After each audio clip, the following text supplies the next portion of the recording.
The champagne glass slipped from my fingers and shattered against the marble floor of what I thought was my home. The sound echoed through the silence that followed my husband Gerald's announcement, each crystal shard catching the afternoon light like tiny mirrors reflecting 28 years of my life back at me in broken fragments. "I want a divorce, Dorothy," he had said, his voice as cold and calculated as a business transaction. "I've already filed the papers. Before we jump back in, tell us where you're tuning in from, and if this story touches you, make sure you're subscribed, because tomorrow, I've saved something extra special for you." But that wasn't even the worst part of that Tuesday in October. No, the real knife to my heart came 30 minutes later when my son Marcus walked through the front door with his wife Stephanie and her parents, carrying boxes and wearing the kind of determined expression that told me my world was about to collapse entirely. "Mom, we need to talk," Marcus said, not even acknowledging the champagne soaking into the imported Persian rug or his father's satisfied smirk from across the room. "Stephanie's parents are moving in. They need this space more than you do. You've got until the end of the week." I stood there, barefoot among the glass shards, watching my only child choose strangers over the woman who had given up her career, her dreams, her very identity to raise him. The woman who had spent sleepless nights when he was sick, who had cheered at every soccer game, who had put him through law school by working 3 jobs while his father built his real estate empire. My name is Dorothy Johnson, and for 28 years I believed I was living the American dream. I had been Dorothy Chen before I married Gerald, a promising architect fresh out of graduate school, with plans to design sustainable housing for low-income families. I met Gerald at a charity fundraiser in downtown Seattle, where he was the golden boy of Johnson & Associates Real Estate, charming donors with his vision of urban development that would lift entire communities. I was 26 then, naive enough to believe that love could bridge any gap, that his ambition would make room for mine. When Gerald proposed 6 months later with a 2-carat diamond ring in a Tiffany setting, I said yes without hesitation. When he suggested I take a sabbatical from my architecture firm to plan our wedding, I agreed. When that sabbatical stretched into pregnancy with Marcus, then years of stay-at-home motherhood, I convinced myself it was temporary. 28 years later, I was still convincing myself. Our house in Bellevue's Somerset neighborhood was everything Gerald had promised it would be. 6,000 square feet of gleaming hardwood floors, floor-to-ceiling windows overlooking Lake Washington, a gourmet kitchen that had been featured in Pacific Northwest magazine. It was the kind of house that made people pause during dinner parties to compliment our taste, our success, our perfect life. I had decorated every room myself, choosing each piece of furniture, each artwork, each throw pillow, with the care of someone building a sanctuary. The living room showcased my collection of Pacific Northwest landscape paintings. The dining room featured the antique mahogany table I had inherited from my grandmother. My home office, tucked away on the 2nd floor, still held my old drafting table and the architectural models I had built in graduate school, gathering dust like abandoned dreams. Gerald's study occupied the prime real estate on the main floor, with its leather-bound law books and golf trophies, the wall of awards from the Seattle Real Estate Board, the photograph of him shaking hands with the mayor at the groundbreaking of his latest luxury development. His domain was always immaculate, because I made sure it was, just like I made sure his shirts were pressed, his meals were prepared, his social calendar was managed. I had become the perfect wife, the kind women's magazines wrote about approvingly. I organized charity luncheons for the social Seattle Children's Hospital. I maintained a garden that was photographed for Better Homes and Gardens. I hosted dinner parties where Gerald's business associates complimented him on his wonderful home, while I smiled graciously and refilled their wine glasses. Marcus had been my greatest joy, and my biggest heartbreak rolled into one. As a child, he was curious and affectionate, always asking questions about everything from why the sky was blue to how buildings stayed standing. I would spend hours with him, drawing simple architectural diagrams on napkins, explaining load-bearing walls and foundation principles. He inherited my love of design and Gerald's ambitious drive, a combination that should have made me proud. And it did, right up until he met Stephanie Richards during his final year at University of Washington Law School. Stephanie was everything I had never been, everything Gerald had always wanted me to be. Blonde where I was brunette, thin where I had softened with age and contentment, aggressive where I had learned to be accommodating. She came from old Seattle money, The kind of family whose name appeared on hospital wings and university buildings. Her father, Robert Richards, owned Richards & Company, one of the city's most prestigious law firms. Her mother, Patricia, sat on the boards of the Seattle Art Museum and the Symphony. From the moment Marcus brought her home for dinner during his law school graduation week, I knew she was studying me the way a general studies enemy territory. She asked pointed questions about my background, my family, my education, always with a sweet smile that never quite reached her eyes. When I mentioned my architecture degree, she tilted her head with fake interest and said, "Oh, how nice that you had hobbies before you got married." Hobbies. 24 years later, and I still felt the sting of that word. Marcus married Stephanie in a lavish ceremony at the Four Seasons, a wedding I helped plan but felt like a stranger attending. Gerald beamed with pride as he walked me down the aisle, not because he was gaining a daughter, but because he was gaining access to the Richards family network. The reception was a who's who of Seattle society, and I found myself seated at a table with other mothers of the groom, women who smiled politely but looked through me as if I were invisible. The signs were there from the beginning, but I chose not to see them. Marcus began visiting less frequently after the wedding, and when he did come by, Stephanie would find reasons to cut the visits short. Family dinners became strained affairs, where Stephanie would monopolize the conversation with stories about her parents' latest vacation or her mother's charity work, while Marcus nodded along adoringly. When they announced they were trying to start a family, I offered to help with nursery planning, drawing on my architectural background to suggest optimal layouts and design elements. Stephanie thanked me with that same cold smile and said they had already hired a professional designer, someone Patricia had recommended. The distance grew wider after Stephanie's miscarriage 18 months into their marriage. It was Gerald who told me about it, mentioning it casually over breakfast as if discussing the weather. Marcus hadn't called me himself. When I tried to reach out, to offer support the way any mother would, Stephanie answered the phone and informed me they needed space to grieve privately. That space stretched into months, then years. Marcus would call on birthdays and holidays, brief conversations where he sounded distracted, always with Stephanie's voice in the background directing the flow of discussion. When I suggested lunch dates or family outings, there were always conflicts with the Richards family schedule. Patricia's garden party, Robert's golf tournament, Stephanie's cousin's baby shower. I began to understand that I was being systematically erased from my son's life, replaced by a family that could offer him things I never could. Social connections, business opportunities, a future that stretched far beyond anything a former architect-turned-housewife could provide. Gerald not only failed to defend our family's place in Marcus's life, he actively encouraged the distance. He would compliment Stephanie effusively during our rare family gatherings, telling her how lucky Marcus was to have found someone so sophisticated, so connected, so perfectly suited to help advance his career. When I pointed out that Marcus seemed different, more distant, Gerald would dismiss my concerns as maternal overprotectiveness. "Let the boy make his own choices," Gerald would say, not looking up from his newspaper. "The Richards family can do things for him that we can't. It's just good business." Good business. That phrase haunted our marriage for years before that October afternoon. Gerald approached every relationship like a transaction, every social interaction like a networking opportunity. I had been good business when we met, a young architect who could help him understand development projects, who could design houses that would sell quickly in Seattle's booming market. But as the years passed and I faded into the background of domestic life, I became less valuable to him. The morning of what I now think of as the last day started like any other. I woke at 6:30, made Gerald's coffee exactly the way he liked it, checked the weather so I could lay out appropriate clothes for his meetings. He had a lunch with potential investors for his latest project, a mixed-use development in South Lake Union that would bring him closer to the tech money flowing through Seattle. I spent the morning in my garden, deadheading the roses and harvesting the last of the season's tomatoes. The October air was crisp and clear, Mount Rainier visible in the distance like a postcard photograph.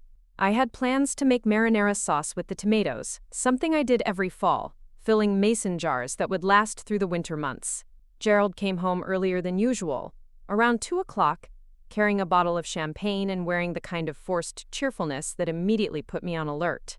He suggested we celebrate his successful lunch meeting, though when I asked for details, his answers were vague and evasive.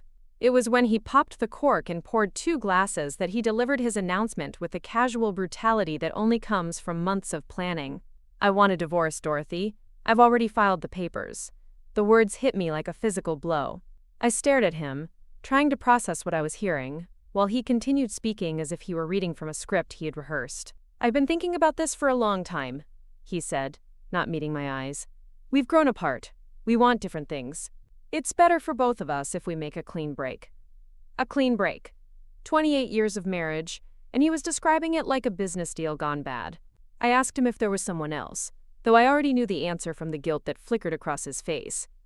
He denied it, but his denial was too quick, too practiced. Later I would discover that his lunch meeting had been with more than just investors.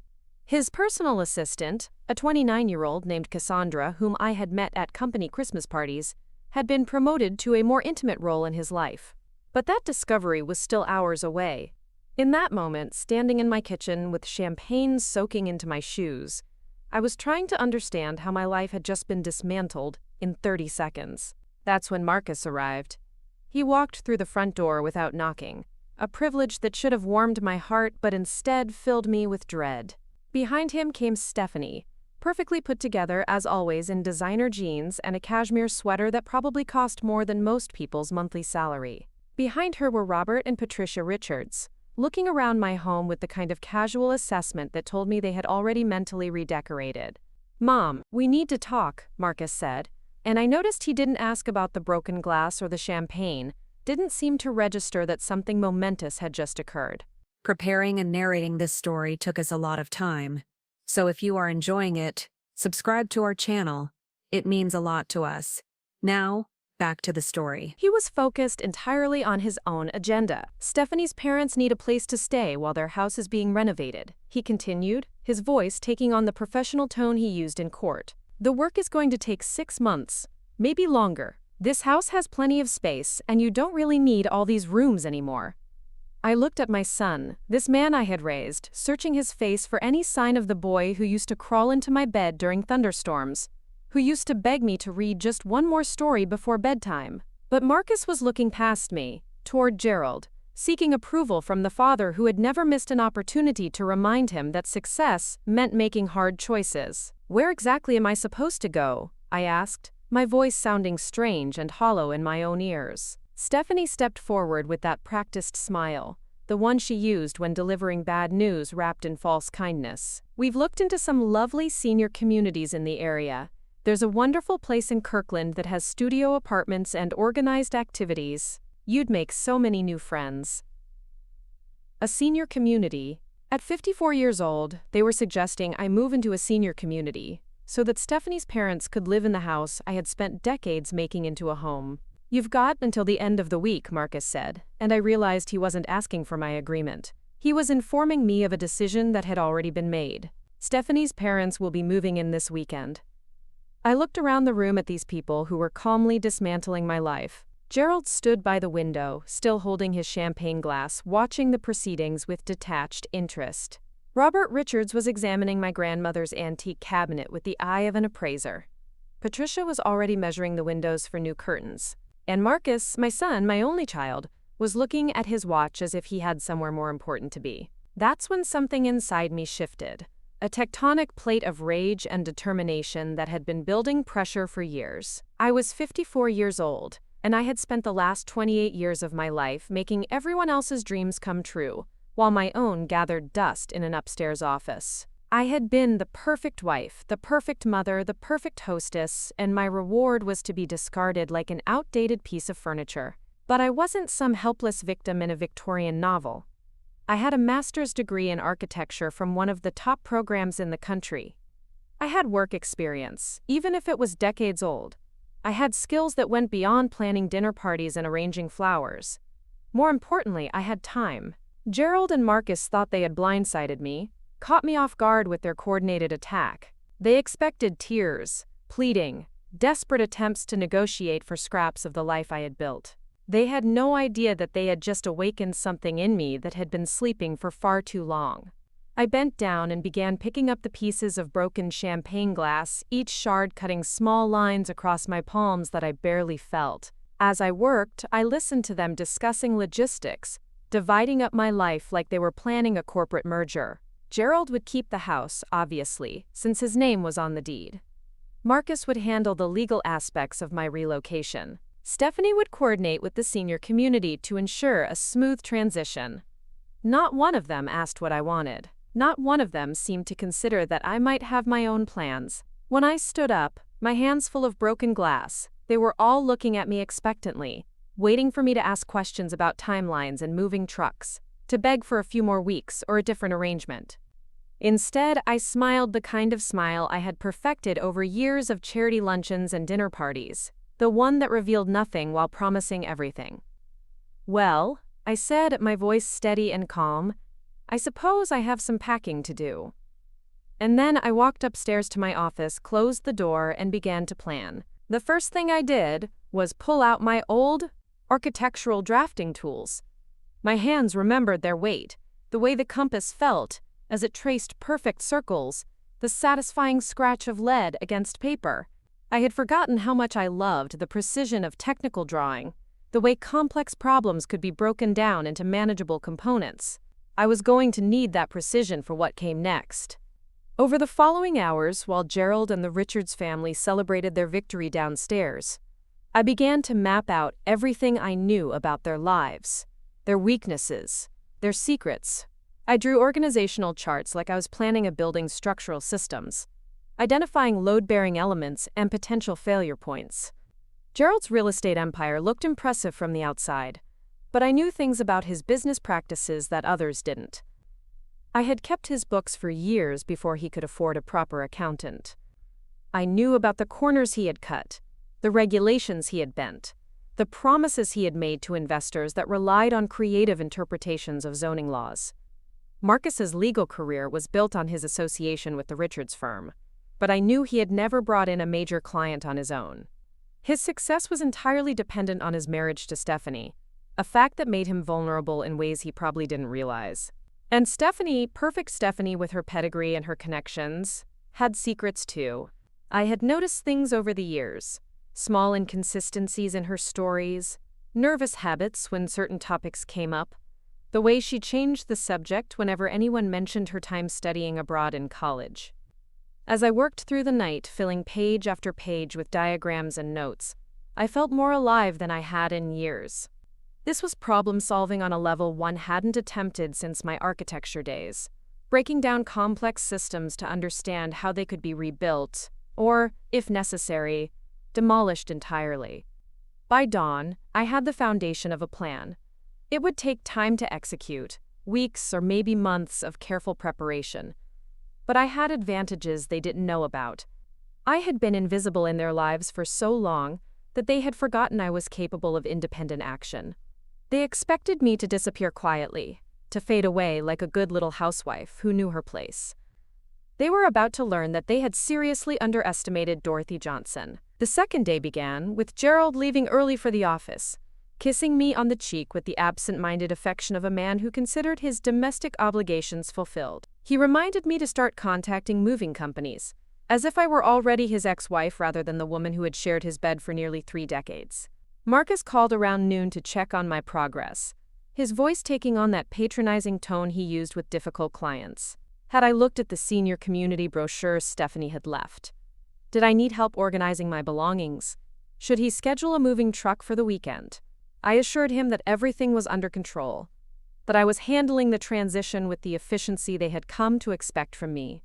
What I didn't mention was that I had spent the morning making phone calls to old contacts, people from my architecture days who were now established in their own careers. The professional world had changed dramatically in the decades since I had stepped away, but the fundamental principles remained the same. Seattle was still a city built on relationships, and I had helped build more of those relationships than Gerald or Marcus realized. The wives they had dismissed as decorative accessories had their own networks, their own influence, their own long memories. I also didn't mention that I had spent time researching private investigators, lawyers who specialized in divorce proceedings, and forensic accountants who could trace financial irregularities through complex corporate structures. Gerald's assumption that I was financially naive, that I had never paid attention to his business dealings, was about to prove spectacularly wrong. The third day brought a visit from Patricia Richards, who arrived with fabric samples and paint chips, ready to redecorate my living room before I had even moved out. She spoke to me with the kind of forced politeness people use with housekeeping staff, explaining her vision for updating the space while carefully avoiding any acknowledgement that it was currently my home. I served her tea in my grandmother's china and listened to her plans with the same gracious attention I had shown at 1,000 similar social occasions. When she finished, I complimented her excellent taste and asked if she had considered the architectural implications of removing the wall between the living room and dining room. "Oh," she said with a dismissive wave, "we'll have professionals handle all that technical stuff." Professional stuff. Like structural integrity was just a minor detail to be sorted out by the help. That evening, I called the city planning department and had a very interesting conversation about load-bearing walls, renovation permits, and the specific requirements for modifying a house in our historic district. I also learned about recent changes to zoning regulations that might affect Gerald's current development project, changes that I was fairly certain he hadn't factored into his timeline. The fourth day was when I started making copies. Documents from Gerald's home office that I had filed away over the years.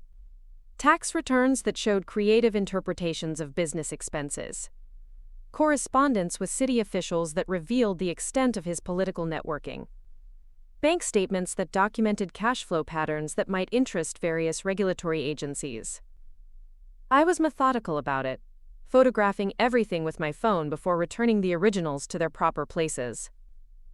Gerald was so confident in his control over our household that it never occurred to him to secure his private papers. After all, who was I going to tell? Who would believe the word of a discarded housewife against a pillar of the business community? That confidence was going to cost him more than he could imagine. By the fifth day, I was ready to begin phase 2 of my plan. I had gathered intelligence, identified targets, and established the resources I would need. Now it was time to start applying pressure in ways that would seem completely unrelated to my personal situation. I started with a phone call to my college roommate Jennifer, who had become an investigative journalist for the Seattle Times. We hadn't spoken in years, but she remembered me with warmth and curiosity about what I had been doing since graduation. When I mentioned that I had some information that might interest her regarding questionable development practices in South Lake Union, she was immediately intrigued. I also reached out to Sarah Chen, my cousin who worked for the Washington State Department of Ecology. Sarah had always been passionate about environmental protection, and she was very interested to learn about potential groundwater contamination issues related to a certain mixed-use development project. Each call was casual, friendly, the kind of conversation that might naturally arise when old friends reconnected. I never mentioned Gerald by name, never made direct accusations. I simply shared information and asked questions, planting seeds that would grow in their own time. Meanwhile, I maintained the perfect facade of the compliant soon-to-be ex-wife. I researched senior communities and scheduled tours. I sorted through belongings and began the process of deciding what to keep and what to donate. I even started packing boxes, though not quite in the way my family expected. Gerald came home each evening to find me calmly organizing our life together, never complaining, never arguing, always reasonable and accommodating. He began to relax, to believe that his careful planning had worked perfectly. His wife was accepting her fate with grace, just as he had known she would. Marcus stopped calling daily to check on my progress. He was satisfied that his mother was handling her displacement with the maturity he expected, proving that his decision had been correct. Stephanie sent a lovely arrangement of flowers with a note thanking me for being so understanding about the family's needs. They all thought they had won. They thought I had been neutralized, removed from the playing field, without creating any of the drama they had feared. They had no idea that I was just getting started. The morning I was supposed to move out, I woke up early and made breakfast for Gerald one last time. I set the table with our wedding china, poured fresh orange juice into crystal glasses, and prepared his favorite omelet with herbs from my garden. When he came downstairs, he seemed almost nostalgic, commenting on how nice it was to have a proper breakfast instead of just grabbing coffee on his way out. "You know, Dorothy," he said, folding his napkin with the careful precision he brought to everything, "this doesn't have to be ugly between us. You've been a good wife, and I want to make sure you're taken care of." Taken care of? Like I was a pet being rehomed rather than a partner who had built a life alongside him. I smiled and refilled his coffee cup. "That's very generous of you, Gerald." After he left for work, I finished loading the last of my boxes into the rented truck. Everything that truly mattered to me fit into a space that could have been a large closet. 28 years of accumulated possessions, and most of it was just stuff. Objects that had no meaning beyond their function as props in a life I no longer wanted to live. The drafting table came with me, of course. My architectural models and textbooks. My grandmother's china and the few pieces of jewelry that had belonged to my mother. My gardening tools and the small collection of rare plants I had cultivated over the years. But I also took things that Gerald would never think to miss. Financial documents that I had quietly copied over the years. Address books with contact information for his business associates. A small notebook where I had jotted down overheard phone conversations that had seemed important at the time. I left behind the designer clothes that had never felt like me, the art that Gerald had chosen to impress his guests, the furniture that looked expensive but had never been comfortable. I left behind the life that had been built around other people's expectations and requirements. When I locked the front door of that house for the last time, I felt something I hadn't experienced in decades. I felt free. My new apartment was a modest one-bedroom in Capitol Hill, chosen not for its status or its impression on visitors, but because it had excellent natural light and a view of the Space Needle. The rent was less than Gerald spent on wine in a typical month, which meant I could afford it easily on the settlement money I had negotiated through my new lawyer. Gerald had been so eager to avoid a messy divorce that he had agreed to my terms without much negotiation. I asked for enough money to get started on my own, but not so much that he would feel like he was being punished. I wanted him to feel generous, magnanimous, like he had done right by his loyal wife of nearly 3 decades. He had no idea that my settlement demands were just the opening move in a much larger game. As I unpacked my boxes in my new home, I felt like I was rediscovering parts of myself that had been stored away for years. I set up my drafting table by the large windows facing east, where the morning light would be perfect for detailed work. I arranged my architectural textbooks on shelves where I could see them every day, reminders of the woman I had been before I became Gerald's wife and Marcus's mother. For the first time in years, I had space that was entirely my own, decorated according to my taste, organized around my needs and preferences. The apartment was small, but it felt infinite compared to the gilded cage I had left behind. That first night in my new place, I sat at my drafting table and opened a fresh notebook. At the top of the first page, I wrote Project Reconstruction in the precise lettering I had learned in architectural school. Below that, I began to outline the next phase of my plan.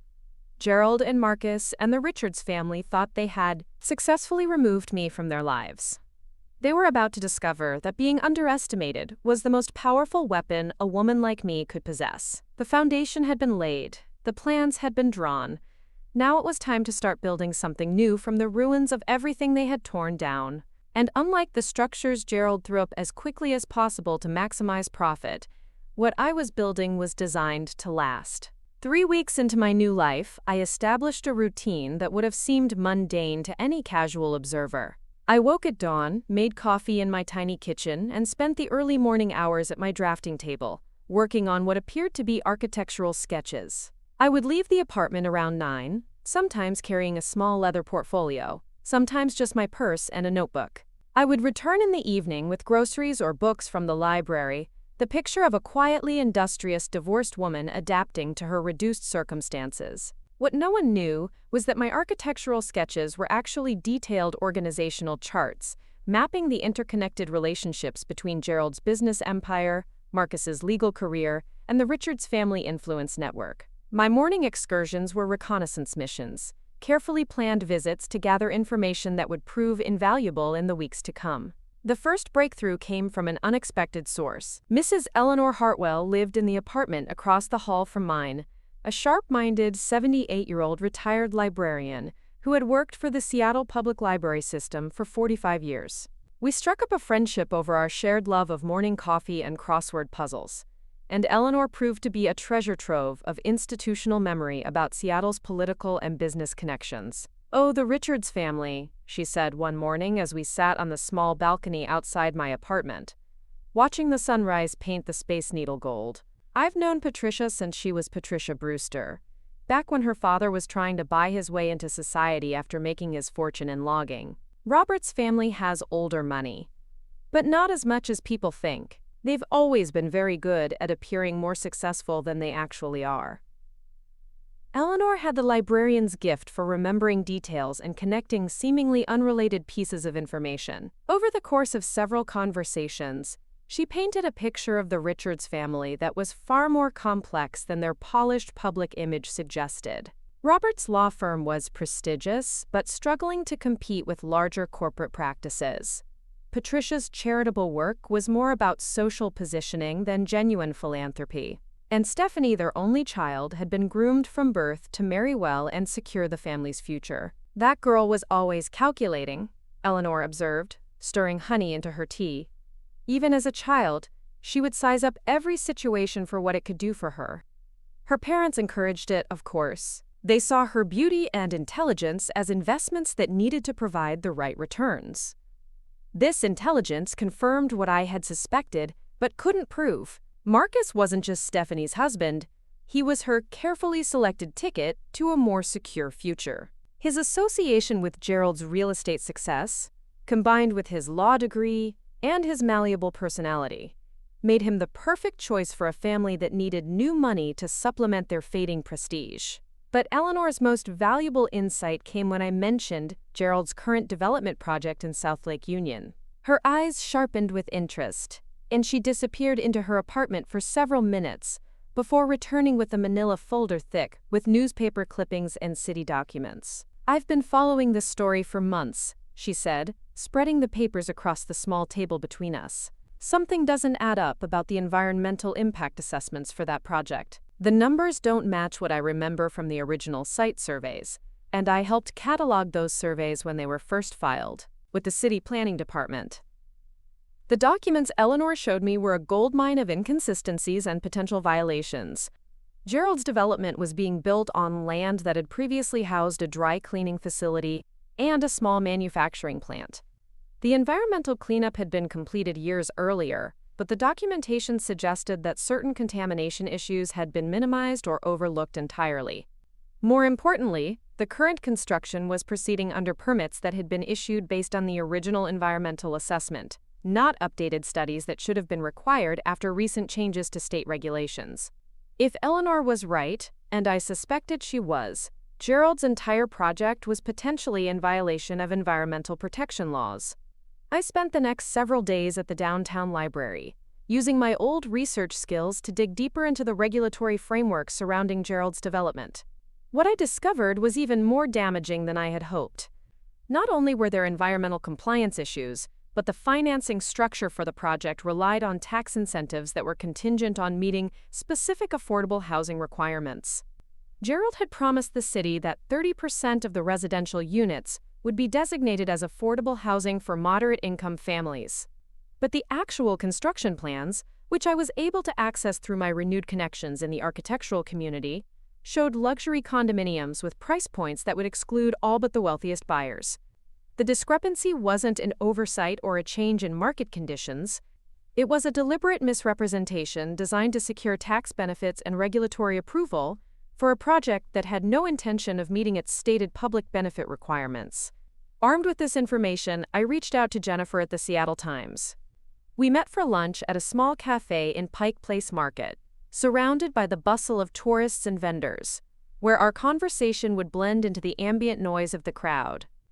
Jennifer had aged well in the years since college, her dark hair now streaked with silver, but her eyes still bright with the curiosity that had made her such a good journalist. She listened intently as I outlined what I had discovered, occasionally asking clarifying questions or requesting specific documentation. "This is good stuff, Dorothy," she said finally, closing the notebook where she had been taking careful notes. But I need to ask you something directly. What's your motivation here? This is your ex-husband's business we're talking about.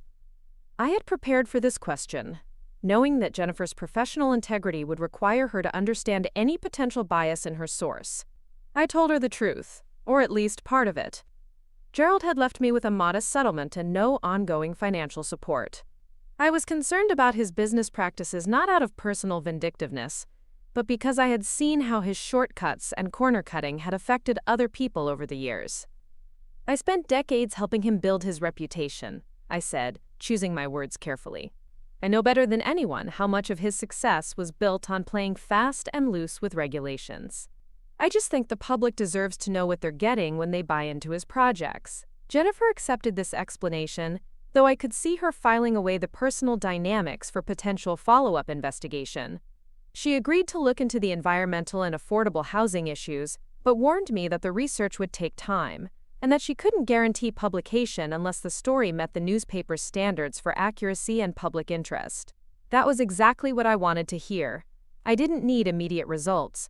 I needed thorough, professional investigation that would be impossible for Gerald to dismiss or discredit.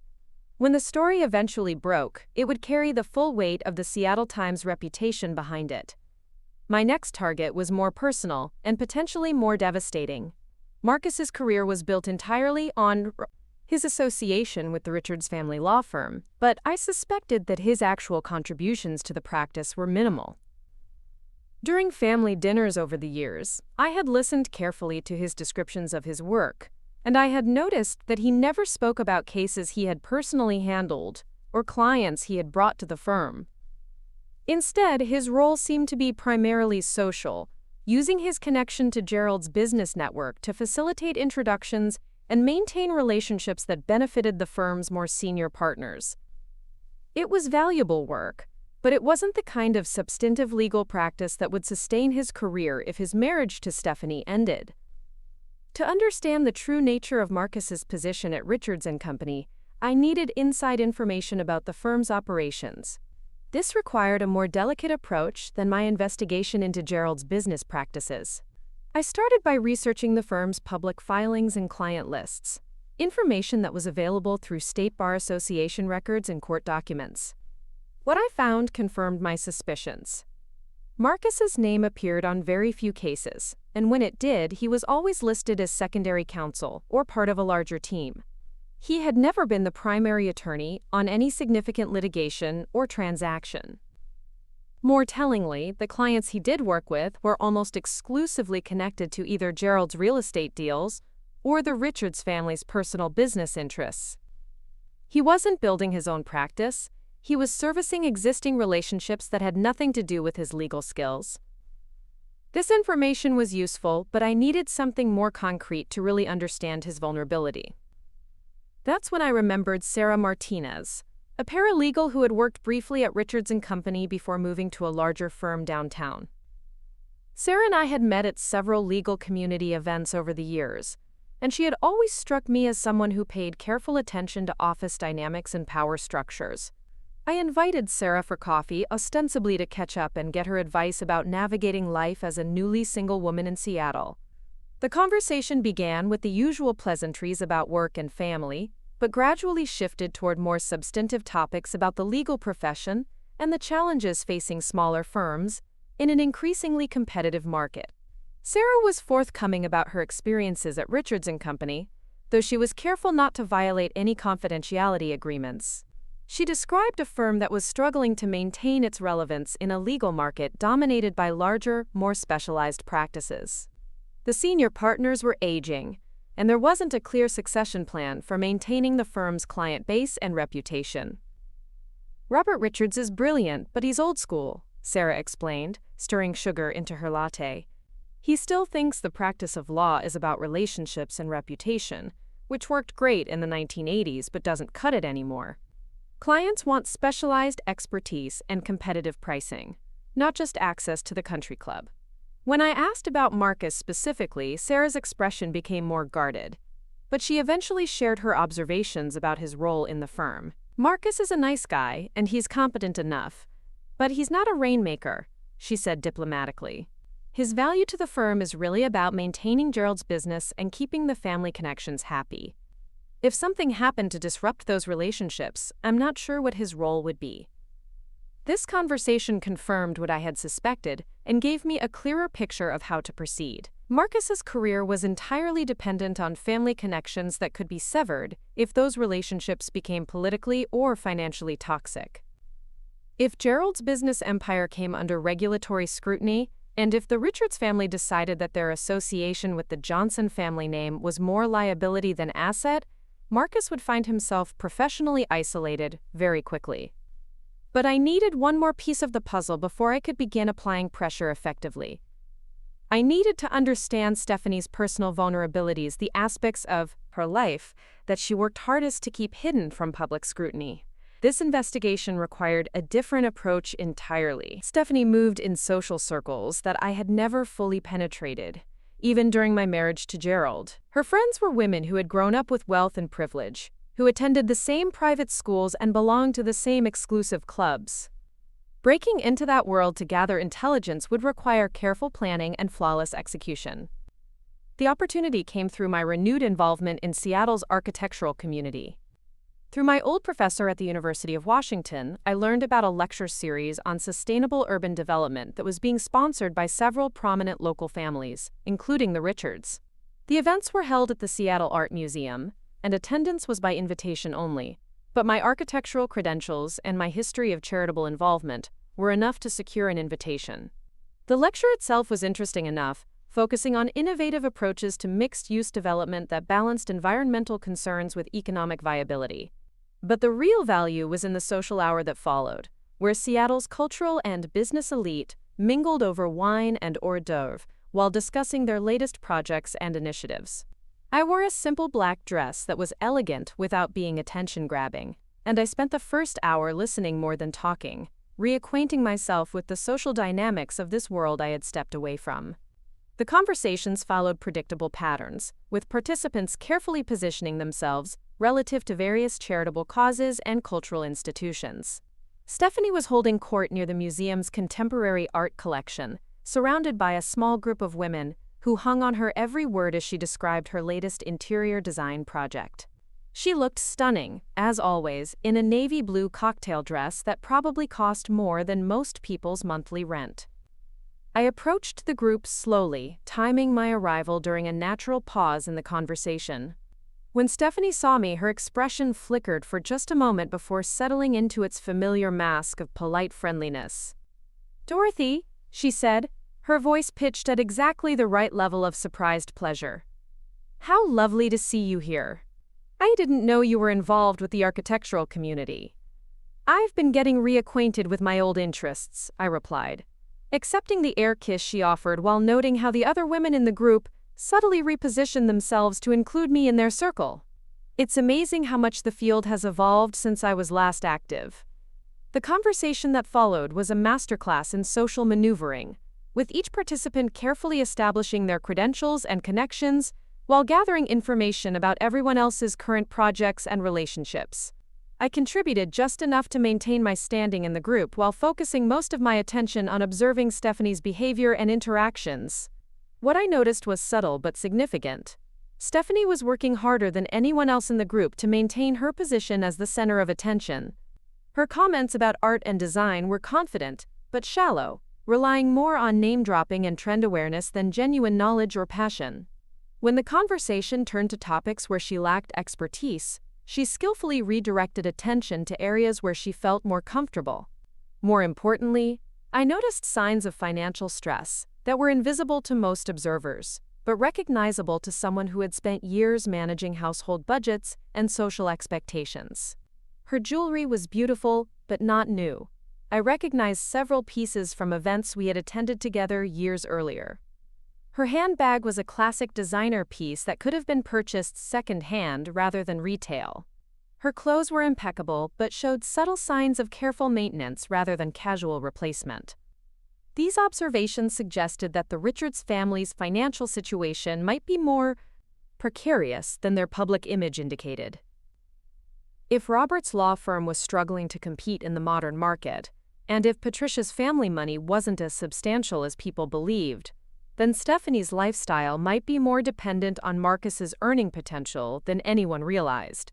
This possibility opened up entirely new avenues for applying pressure.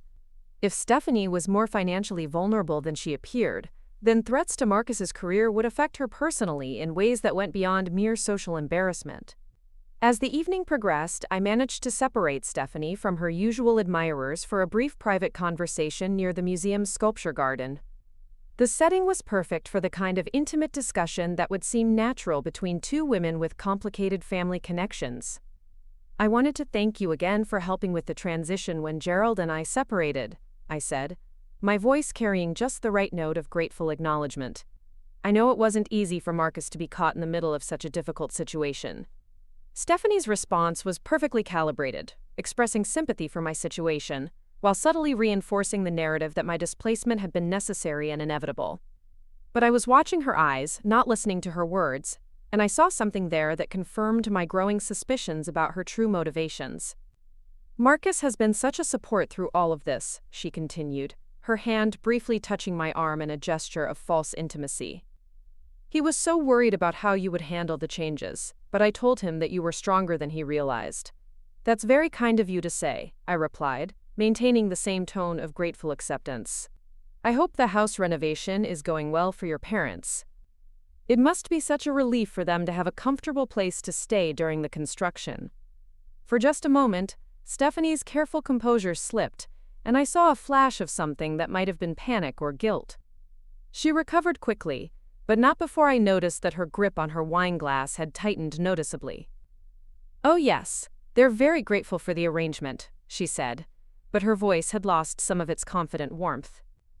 "The renovation is taking longer than expected, but these old houses always have surprises." I filed this reaction away for future consideration. There was something about the living arrangement that made Stephanie uncomfortable, something beyond the normal awkwardness of discussing a situation that had displaced me from my own home. The rest of the conversation proceeded normally, but I had gotten what I came for. Stephanie was not as secure in her position as she appeared, and there were aspects of her current situation that she preferred not to discuss in detail. After leaving the museum, I drove through the Somerset neighborhood where my former house was located. It was nearly midnight, and most of the houses were dark, but Gerald's place showed signs of activity. There were cars in the driveway that I didn't recognize, and several windows on the main floor were brightly lit. I parked across the street and observed the house for nearly an hour, taking note of the vehicles and the patterns of movement I could see through the windows. What I witnessed suggested that the Richards family was entertaining guests regularly, using my former home as a venue for social gatherings that went well beyond simple family dinners. This observation sparked a new line of investigation. If Patricia and Robert Richards were using the house for business entertainment or social events, there might be tax implications or zoning violations that could create additional pressure points. More importantly, if they were presenting the house as their own residence, rather than acknowledging their status as temporary guests, there could be legal complications related to their official address and business registrations. I spent the next week researching property tax records, business licensing requirements, and residential zoning regulations. What I discovered was a complex web of potential violations that stemmed from the Richards family's ambiguous living situation. Robert's law firm was registered to his actual home address, which was listed as under renovation and presumably uninhabitable. But he was conducting business meetings and client entertainment at Gerald's house, using it as a de facto satellite office without proper business licensing or zoning compliance. Patricia's charitable foundation was similarly registered to her official residence, but she was clearly using Gerald's house for foundation events and donor meetings. This created potential issues with nonprofit organization regulations that required accurate reporting of business addresses and activities. Most significantly, both Robert and Patricia were still voting in their home district and claiming homestead exemptions on property taxes for their official residence, even though they were clearly living elsewhere. This wasn't necessarily illegal, but it raised questions about residency requirements and tax compliance that could be embarrassing if brought to public attention. Armed with this information, I began to construct a more comprehensive picture of the vulnerabilities I could exploit. Gerald's business empire was exposed through environmental compliance issues and affordable housing fraud. Marcus's career was dependent on family connections that could be severed if those relationships became toxic. The Richards family was engaged in multiple regulatory gray areas that could create legal and financial complications if scrutinized by the appropriate authorities. But I still needed one more element to make my plan truly effective. I needed a way to coordinate these various pressure points so that they would converge at exactly the right moment to create maximum impact. The solution came from an unexpected source. During one of my morning coffee sessions with Eleanor, she mentioned that she was part of a group of retired city employees who met monthly to discuss local government issues and share information about municipal developments. "We call ourselves the Wednesday Watch," she said with a slight smile. "A bunch of old bureaucrats who can't quite let go of our civic duties. But we know where all the bodies are buried, so to speak, and we're not afraid to ask uncomfortable questions when we think the public interest is being ignored." Eleanor's Wednesday Watch was exactly what I needed. These were people who understood how city government actually worked, who knew which officials could be trusted, and which ones needed external pressure to do their jobs properly. They had the credibility and the connections to ensure that information about regulatory violations and compliance issues would reach the right people at the right time. I asked Eleanor if I could attend one of their meetings, explaining that I was concerned about development practices in the city and wanted to better understand how citizens could hold developers accountable for their promises to the community. The Wednesday Watch met in the basement conference room of a Capitol Hill community center. A dozen men and women in their 60s and 70s who had spent their careers in various city departments. They welcomed me warmly once Eleanor vouched for my credentials and my genuine interest in municipal governance. Over coffee and store-bought cookies, I listened to discussions about budget allocations, zoning variances, and environmental impact assessments. These people spoke a language I had learned during my architecture career but hadn't used in years. The technical vocabulary of permits and regulations and compliance requirements that governed how cities actually functioned.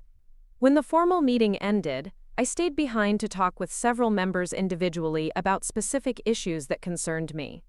I was careful not to mention Gerald or Marcus by name, instead framing my questions in terms of general principles and hypothetical scenarios. What I learned was that the city was under increasing pressure to address affordable housing shortages and environmental compliance issues. Recent changes in state legislation had given municipal governments new tools for enforcing development agreements, but they needed citizen complaints and media attention to justify taking action against well-connected developers. Furthermore, the State Attorney General's office had recently created a new task force focused on environmental justice issues, specifically targeting developments that disproportionately affected low-income communities or failed to meet their stated public benefit commitments. This information gave me the final piece of my strategic puzzle. I now had the regulatory framework, the media connections, and the citizen advocacy network necessary to ensure that Gerald's business practices would receive the scrutiny they deserved. More importantly, I had established myself as a concerned citizen rather than a vindictive ex-wife. My motivations would be seen as civic-minded rather than personal, which would make it much harder for Gerald and his allies to dismiss or discredit the inevitable investigations. The foundation of my counterattack was now complete. I had mapped the vulnerabilities of everyone who had conspired to remove me from my own life. I had identified the pressure points that would cause maximum disruption to their carefully constructed plans. I had established the credibility and the connections necessary to ensure that my information would reach the right people at the right time. Now it was time to begin applying that pressure in ways that would seem entirely unrelated to my personal situation, until it was too late for any of them to mount an effective defense. The investigation phase was complete. The manipulation phase was about to begin. The timing had to be perfect. Like the controlled demolition of a building, where each explosive charge is carefully placed and precisely timed to bring down the structure in exactly the right sequence, my campaign against Gerald, Marcus, and the Richards family required meticulous coordination. Too early, and they would have time to mount defenses. Too late, and they might discover what I was planning and take countermeasures. I chose the week before Thanksgiving as my moment to strike. It was a time when people would be distracted by holiday preparations, when government offices would be operating with skeleton crews, when news cycles would be focused on human interest stories rather than investigative journalism. It was also a time when families traditionally came together, which would make the eventual exposure of their betrayals even more devastating. My first move was to activate Jennifer at the Seattle Times. I had been feeding her information for months, always in small doses, always framed as civic concern rather than personal vendetta. Now I delivered the final piece of evidence that would make her story impossible to ignore. The evidence came in the form of internal emails that I had discovered during my final weeks in Gerald's house. While packing my belongings, I had found a backup hard drive in his study that contained correspondence from several years earlier.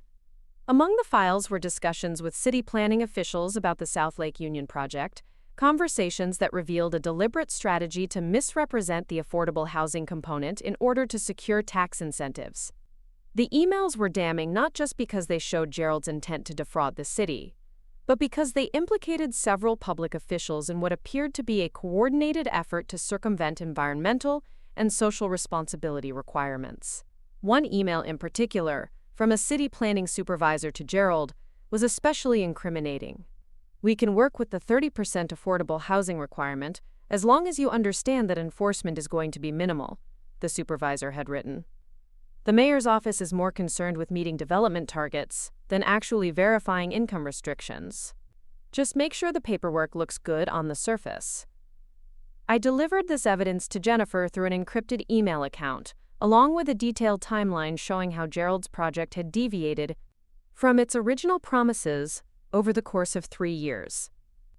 I also provided her with contact information for former construction workers who had been laid off from the project after raising concerns about environmental safety protocols. Jennifer called me within hours of receiving the package. Her voice carried the excitement of a journalist who knew she had stumbled onto a major story. "Dorothy, this is explosive material," she said, though she was careful not to discuss specifics over the phone. "I'm going to need time to verify everything and contact the officials involved for comment, but if this checks out, it's going to be front-page news." "I understand," I replied, maintaining the tone of concerned citizenship that I had cultivated throughout our relationship. "I just think the public deserves to know how their tax money is being used, and whether developers are keeping their promises to the community." What I didn't tell Jennifer was that I had already taken steps to ensure that Gerald would be completely unprepared for the media scrutiny that was about to descend on him. While she was conducting her investigation, I was implementing the second phase of my plan. Through my connections with Eleanor's Wednesday Watch group, I had learned that the State Environmental Agency was conducting routine audits of major development projects, focusing particularly on sites with potential contamination issues. The timing of these audits was supposedly random, but I had discovered that citizen complaints could trigger expedited reviews, especially when those complaints came from credible sources with specific technical knowledge. I filed a formal complaint with the Department of Ecology, detailing my concerns about groundwater contamination at Gerald's South Lake Union site. My complaint was supported by technical analysis based on the original environmental assessments that Eleanor had helped me locate, and it included specific recommendations for additional soil and water testing that I knew would delay construction for months. The complaint was filed under my maiden name, Dorothy Chen, and I identified myself as a licensed architect with expertise in environmental remediation projects. This wasn't entirely accurate, since my architecture license had lapsed years earlier, but my educational credentials were legitimate, and my technical analysis was sound enough to withstand initial scrutiny. What made the complaint particularly effective was that I had coordinated it with similar complaints from other sources. Through Eleanor's network, I had connected with environmental advocacy groups who were already monitoring development projects in South Lake Union. They were happy to add their voices to concerns about Gerald's project, especially when provided with the detailed technical analysis I had prepared. Within a week, Gerald received notice that his project was being subjected to an expedited environmental review that would halt construction until additional testing could be completed. The notice arrived on the same day that Jennifer's story was scheduled to be published, creating a 1-2 punch that would leave him reeling. But I wasn't finished with Gerald yet. The environmental and media pressure would damage his reputation and cost him money, but they wouldn't necessarily destroy him permanently. For that, I needed to attack the financial foundation of his empire. Gerald's real estate business was heavily leveraged, dependent on a complex web of loans, investor partnerships, and municipal incentives.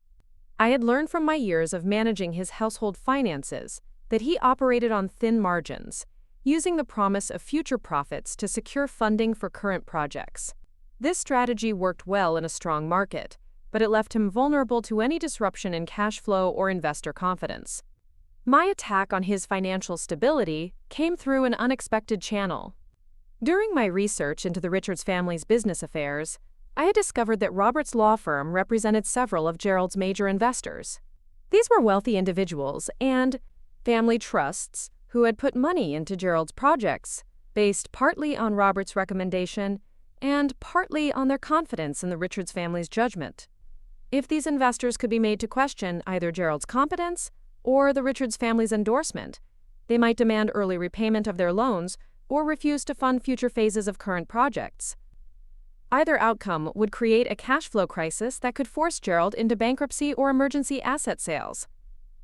I crafted a carefully worded letter that I sent anonymously to each of Gerald's major investors. The letter purported to come from a concerned former employee who had witnessed questionable business practices and felt obligated to warn people who might be financially exposed to Gerald's projects. The letter didn't make specific accusations that could be traced back to me or that might constitute libel. Instead, it raised questions and suggested areas for investigation.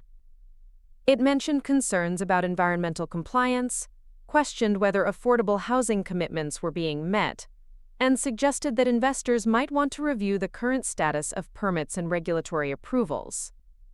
Most importantly, the letter hinted that Gerald's relationship with Robert Richards might not be as solid as investors believed, suggesting that recent family complications might be affecting the professional partnership between the two men. I have observed increasing tension between Mr. Johnson and his legal counsel, the letter stated. Recent personal matters involving both families appear to be creating conflicts of interest that could affect business decisions and investor relations.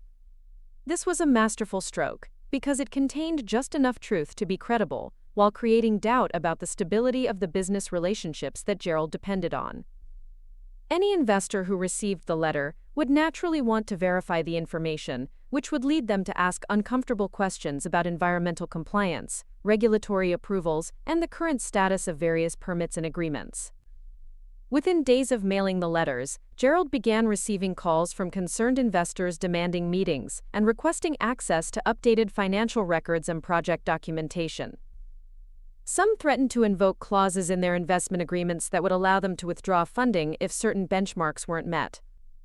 The pressure on Gerald was now coming from multiple directions simultaneously, each crisis feeding into the others to create a cascade of problems that would overwhelm his ability to respond effectively. But my manipulation of Gerald was only the first movement in a larger symphony of destruction.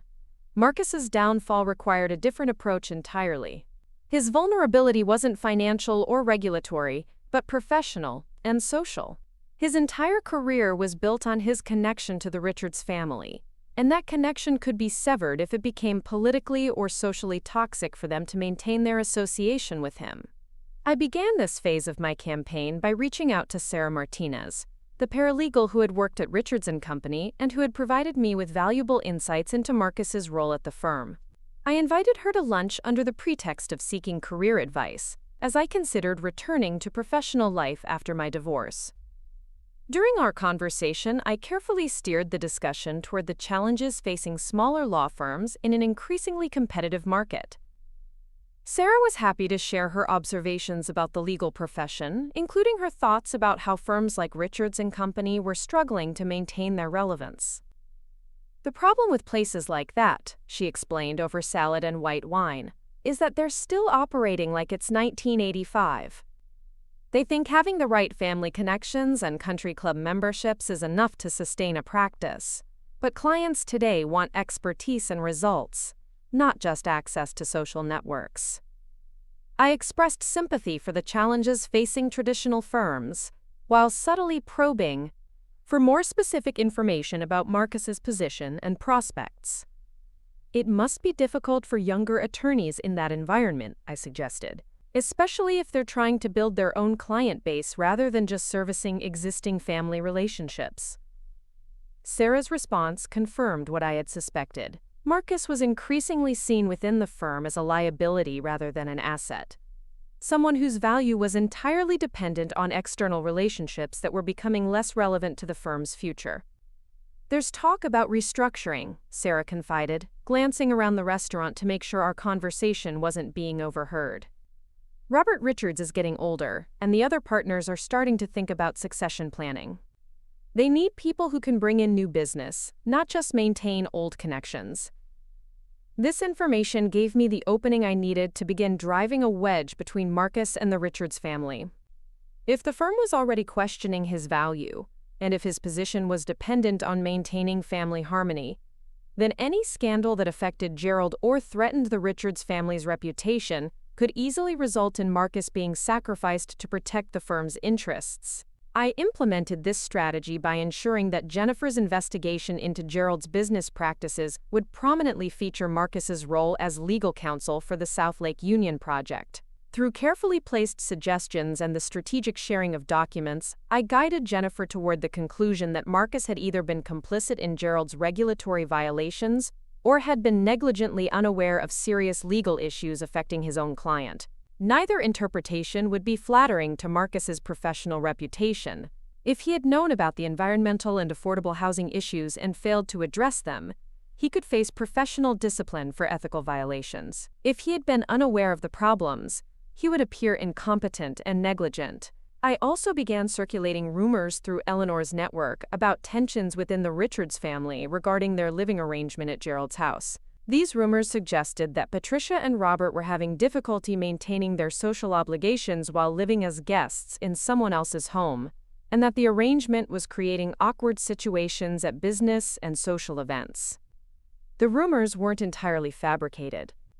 During my surveillance of the house, I had observed several incidents that suggested the Richards family was indeed struggling with the ambiguity of their living situation. They were entertaining guests and conducting business meetings at the house, but they were careful to avoid creating the impression that they considered it their permanent residence. This careful balance was creating practical problems that made excellent fodder for gossip. Patricia had been observed directing catering staff and rearranging furniture for a charity fundraiser, behaving like the lady of the house while simultaneously maintaining that she was just a temporary guest. Robert had conducted several client meetings in Gerald's study, using the space as his office, while officially maintaining that his practice was based elsewhere. These contradictions created an air of instability and pretense that made people question the Richards family's judgment and authenticity. If they couldn't manage their own living arrangements with dignity and clarity, how could they be trusted to handle more complex professional and financial responsibilities? The gossip I circulated through various social networks began to take on a life of its own, growing and evolving as it passed from person to person. By the time the stories reached the legal and business communities where the Richards family operated, they had become elaborate tales of family dysfunction and professional misconduct that bore only passing resemblance to the seeds I had originally planted. But the most devastating manipulation I orchestrated was aimed at Stephanie herself. Her downfall required a more personal approach, one that would exploit her deepest insecurities and her desperate need to maintain her social position. I had observed during my encounter with her at the museum lecture that she was working harder than ever to maintain her status as a social leader, despite what appeared to be increasingly limited financial resources. Her clothes were beautiful but not new, her jewelry was classic but clearly vintage, and her social calendar seemed designed more to maintain visibility than to genuinely enjoy herself. These observations suggested that Stephanie was living beyond her means, using credit and careful budgeting to maintain a lifestyle that projected success while concealing financial stress. If I could increase that financial pressure while simultaneously undermining her social standing, I could force her into a crisis that would affect her marriage to Marcus and her relationship with her parents. I began this campaign by systematically undermining Stephanie's position within the charitable and cultural organizations where she had established herself as a leader. This required patience and subtlety, since direct attacks would be easily traced back to personal animosity. Instead, I used my renewed involvement in Seattle's architectural and cultural communities to position myself as an alternative to Stephanie's leadership in several key organizations. My technical expertise and professional credentials gave me credibility that Stephanie couldn't match, while my modest lifestyle and genuine commitment to the causes we supported contrasted favorably with her more superficial involvement. I volunteered for committees where Stephanie held leadership positions, offering my professional skills for projects that required technical knowledge or practical problem-solving abilities. When the Seattle Art Museum needed help with a building expansion project, I provided architectural consulting services at no charge. When the Children's Hospital Foundation was planning a new wing, I offered to review the design proposals and provide independent technical assessment. In each case, I was careful to be supportive of existing leadership while quietly demonstrating superior knowledge and genuine commitment. I never directly criticized Stephanie or challenged her authority, but I made it clear through my actions that I was more qualified and more dedicated than she was. The contrast became more apparent when financial pressures began affecting Stephanie's ability to maintain her customary level of charitable giving. As Marcus's professional situation became more precarious and the Richards family faced increasing scrutiny over their business practices, Stephanie was forced to reduce her donations and scale back her involvement in expensive social events. This reduction in her financial contributions was noticed immediately by the organizations that had counted on her support. When combined with the availability of an alternative leader who offered expertise rather than just money, several organizations began quietly shifting responsibilities away from Stephanie and toward me. The process was gradual and superficially polite, but the message was clear. Stephanie's value to these organizations had been primarily financial, and when that financial support diminished, her influence diminished with it. Meanwhile, my value was based on professional competence and genuine commitment, qualities that became more apparent as the contrast between us grew more pronounced. But the most devastating blow to Stephanie's social standing came through an unexpected avenue. During my research into the Richards family's financial situation, I had discovered that their house renovation project, which was supposedly the reason for their extended stay at Gerald's place, was actually much more extensive than they had publicly acknowledged. The renovation wasn't just updating and modernizing an older home. It was a complete reconstruction that bordered on demolition, involving structural changes that required the house to be completely uninhabitable for nearly a year. More importantly, the scope of the work suggested that the Richards family had been facing serious financial problems that went far beyond routine maintenance issues. Further investigation revealed that the house had been heavily mortgaged to provide cash flow for Robert's struggling law practice. The renovation was being funded through additional borrowing that pushed the total debt on the property well beyond its current market value. If property values declined or if Robert's income decreased, the family could easily find themselves facing foreclosure. This information gave me the leverage I needed to create a crisis that would force the Richards family to confront the unsustainability of their current arrangements. I arranged for this information to reach several key figures in Seattle's financial community, people who were in positions to affect the Richards family's access to credit and their ability to maintain their professional and social relationships. I accomplished this through a series of carefully orchestrated conversations at business and social events, where I would express concern about the environmental and regulatory issues affecting Gerald's projects, and wonder aloud about the implications for his business partners and professional associates.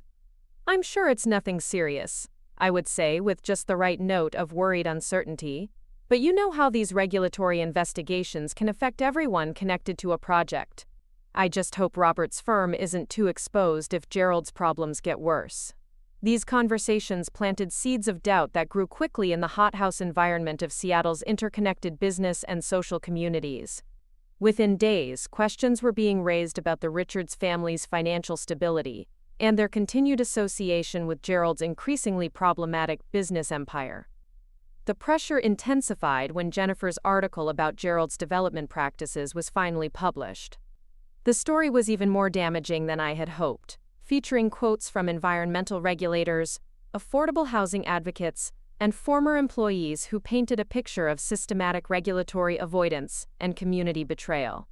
The article prominently featured Marcus's role as legal counsel for the project, questioning whether he had been aware of the environmental and affordable housing issues and what steps he had taken to address them. It also mentioned the complex web of family and business relationships that connected Gerald's real estate empire to Robert Richards' law firm and the broader network of Seattle's political and business elite.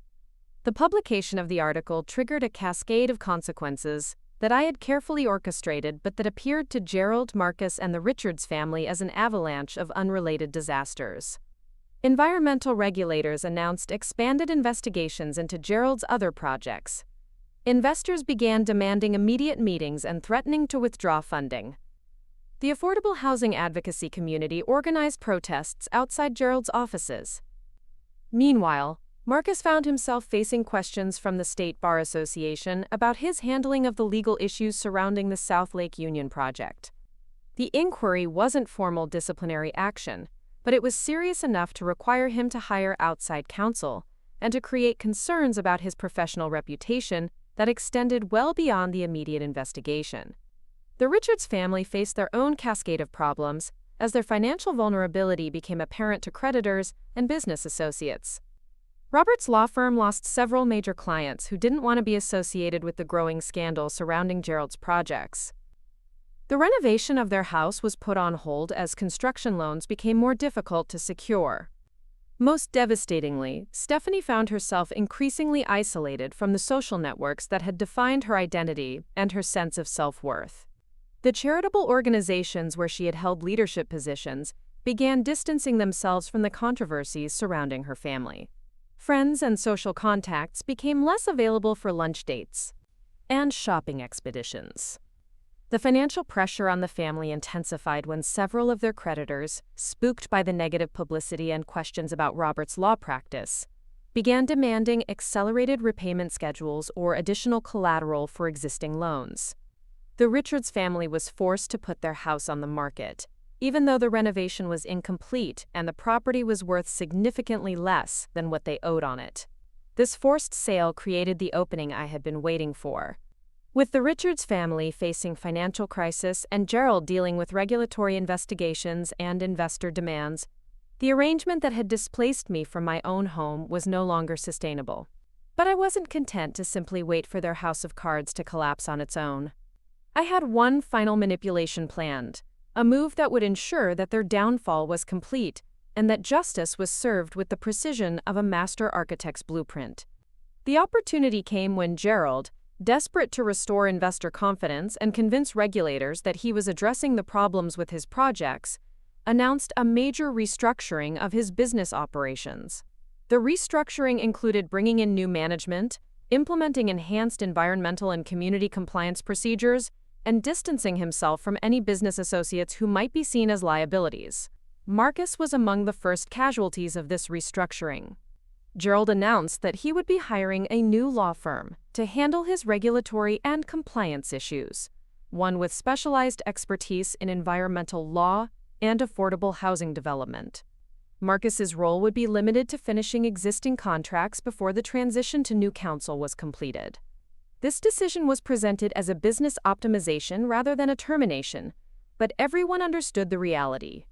Gerald was cutting ties with Marcus to protect himself from further scrutiny, and Marcus's professional relationship with his father was officially over. The loss of Gerald's business was a catastrophic blow to Marcus's career, since it represented nearly 40% of his billable hours and had been his primary source of professional identity within the Richards firm. Without Gerald's business to service, Marcus had no clear role within the firm and no independent client base to sustain his partnership position. Robert Richards, facing his own financial and professional pressures, was forced to inform Marcus that his partnership position was being restructured into a junior associate role with significantly reduced compensation and responsibilities. The firm could no longer afford to carry partners who weren't generating substantial new business, and Marcus's value had always been dependent on family connections that were now more liability than asset. Stephanie watched her carefully constructed life disintegrate with a speed that left her breathless. Her husband had been demoted from partner to associate, her parents were facing potential bankruptcy, and her social standing had evaporated as quickly as morning mist. The house that had symbolized her family's success was being sold at a loss, and the temporary living arrangement at Gerald's place had become untenable as Gerald himself faced an uncertain future. The final blow came when Gerald, advised by his new legal team that his continued association with the Richards family was complicating his efforts to resolve his regulatory problems, asked them to vacate his house by the end of the month.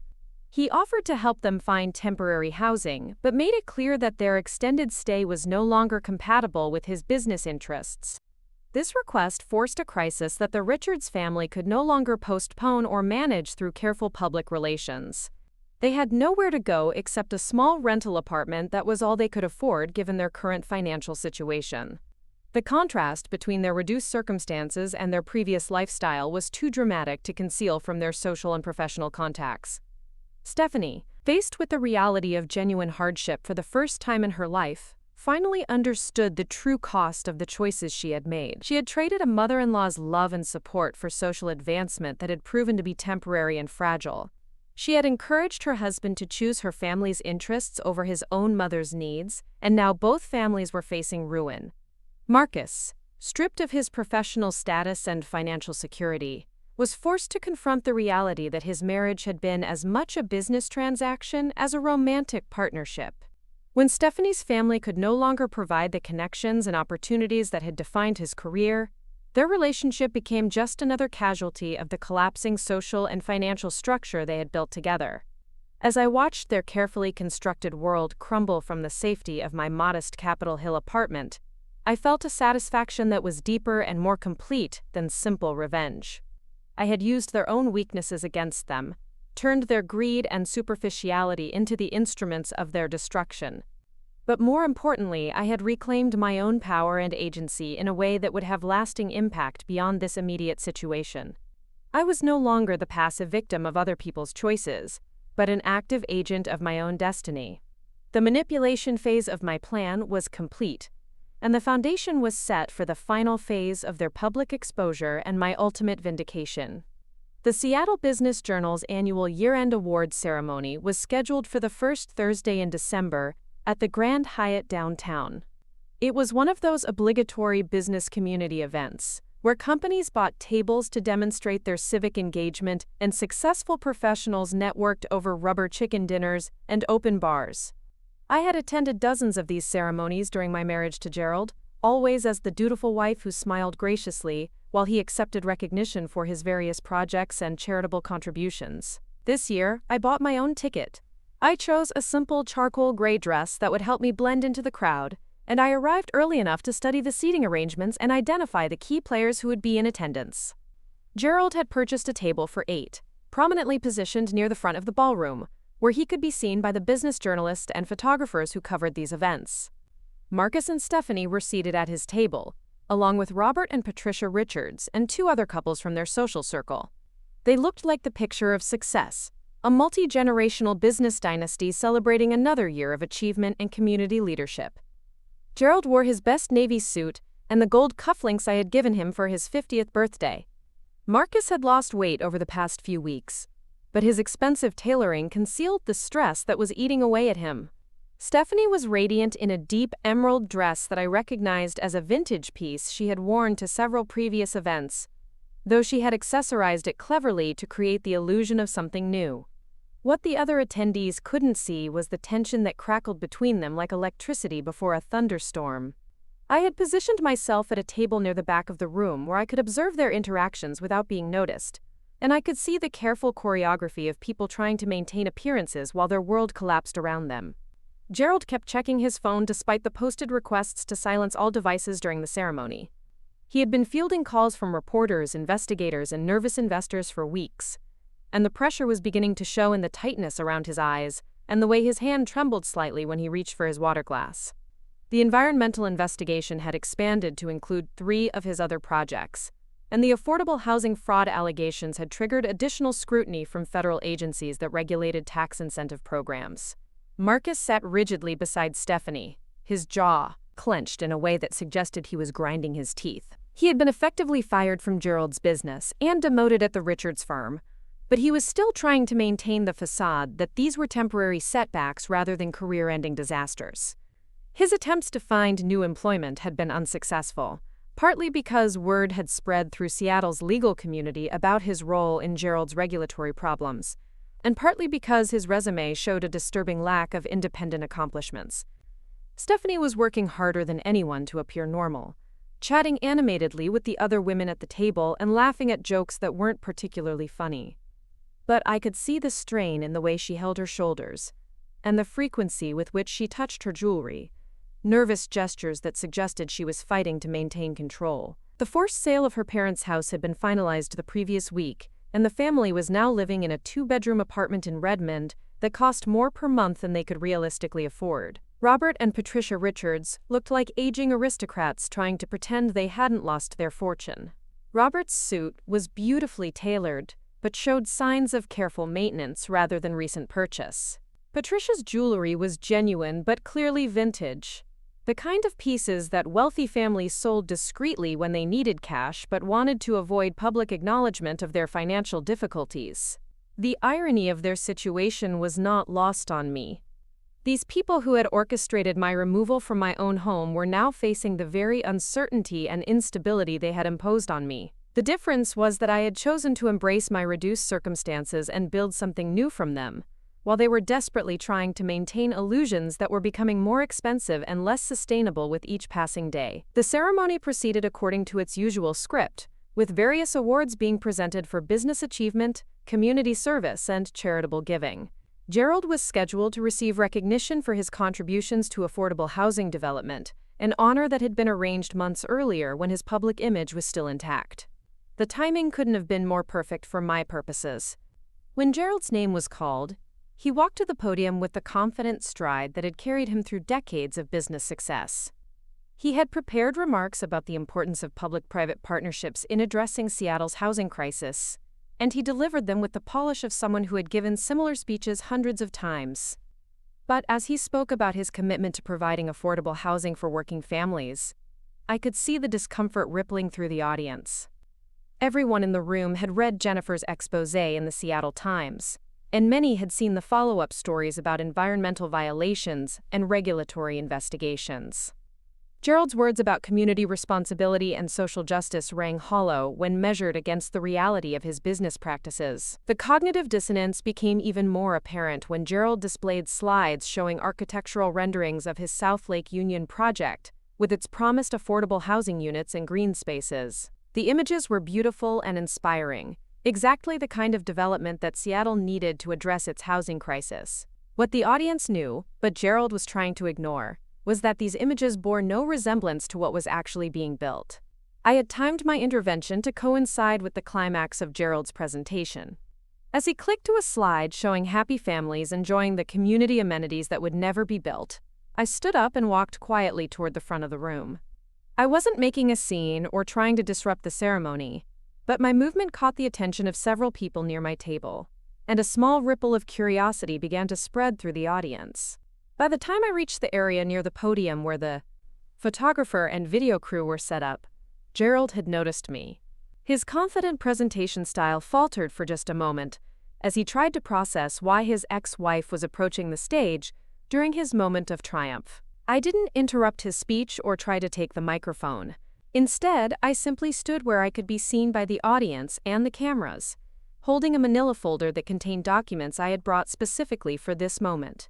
I waited with the patient dignity of someone who had every right to be present, someone who had information that the community deserved to hear.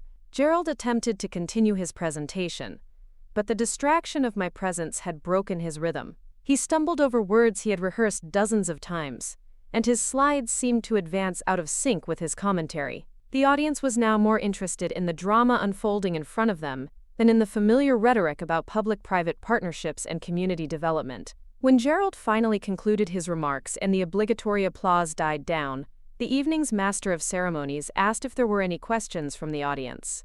This was usually a perfunctory invitation that nobody accepted, since these events were designed for celebration rather than serious discussion.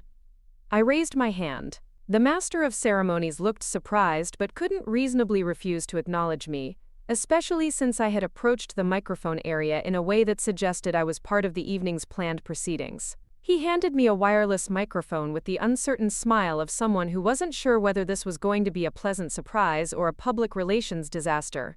"Thank you," I said, my voice carrying clearly through the ballroom sound system. "I'm Dorothy Johnson, Gerald's former wife, and I wanted to share some information with the community about the affordable housing project that was just discussed."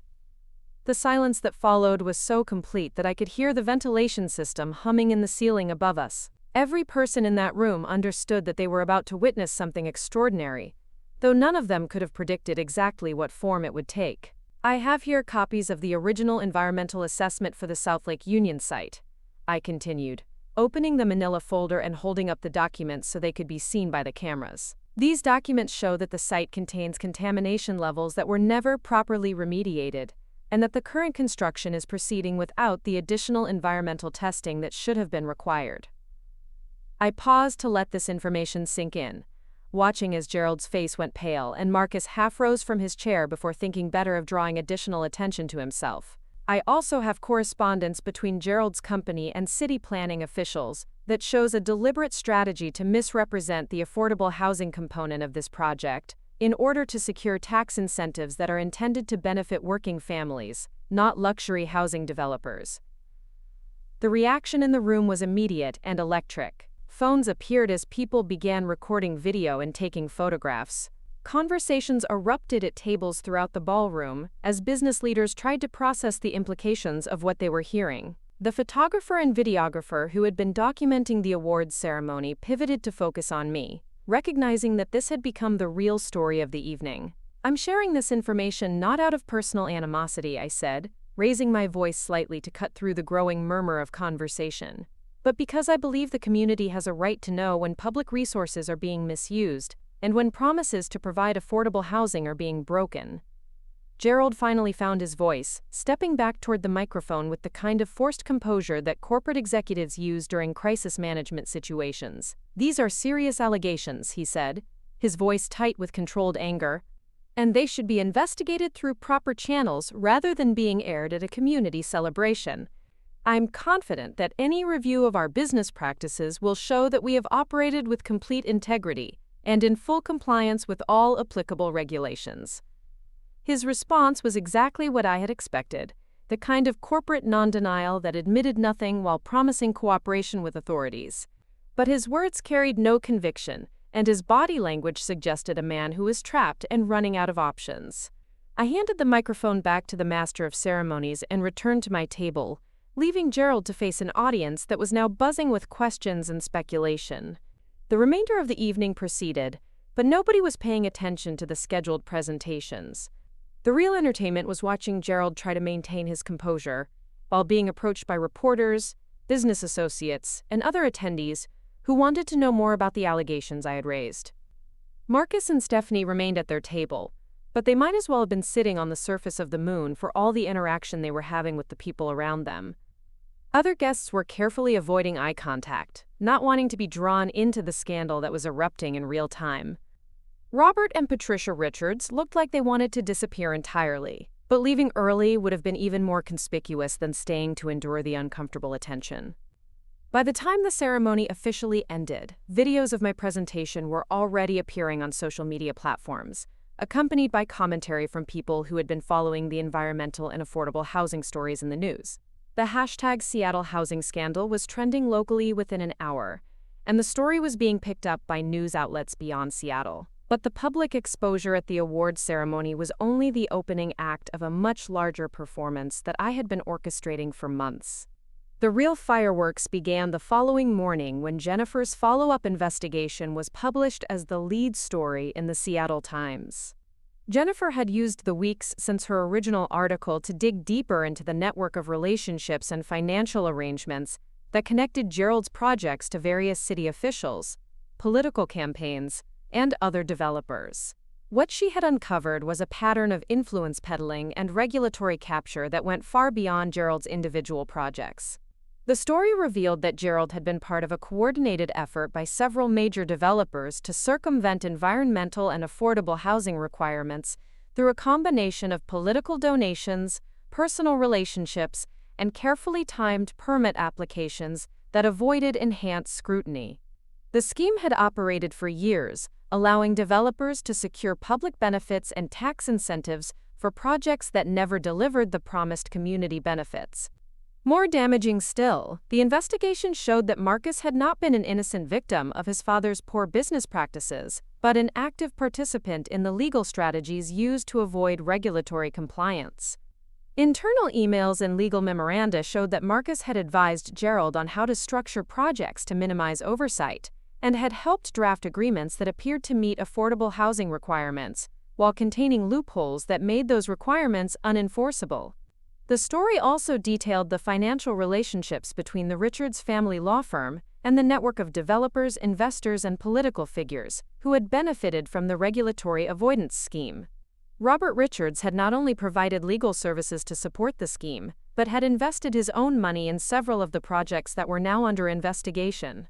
When I read Jennifer's story over coffee in my Capitol Hill apartment, I felt a deep satisfaction that went beyond simple revenge. The investigation had uncovered systemic corruption that was genuinely harmful to the community, and my decision to provide information to Jennifer had served the public interest in ways that transcended my personal grievances. But the story also had immediate and devastating consequences for the people who had betrayed me. Gerald's business empire was now under criminal investigation by both state and federal authorities. Marcus faced potential disbarment proceedings for his role in helping clients avoid legal requirements.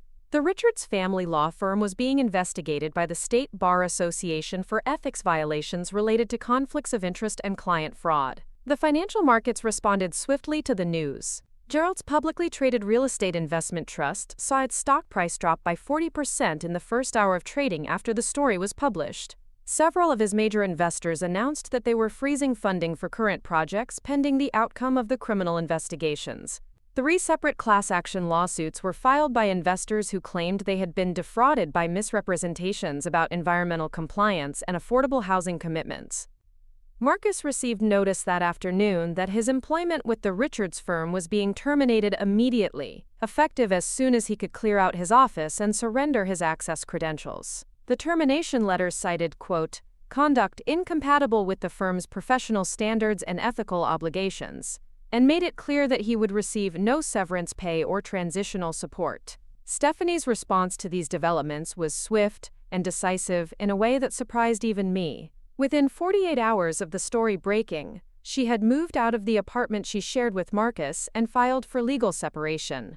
Her attorney released a statement saying that Mrs. Johnson had been unaware of her husband's professional difficulties and was seeking to protect herself from any legal or financial consequences of his actions. The statement was carefully worded to suggest that Stephanie had been an innocent victim of Marcus's deception rather than a knowing participant in the family's schemes. But the timing and cold calculation of her response revealed the true nature of their relationship more clearly than any investigation could have done. Marcus found himself not only unemployed and facing potential criminal charges, but also abandoned by the wife who had been his primary motivation for betraying his mother. The apartment that he could no longer afford to maintain alone became a daily reminder of how completely his life had unraveled.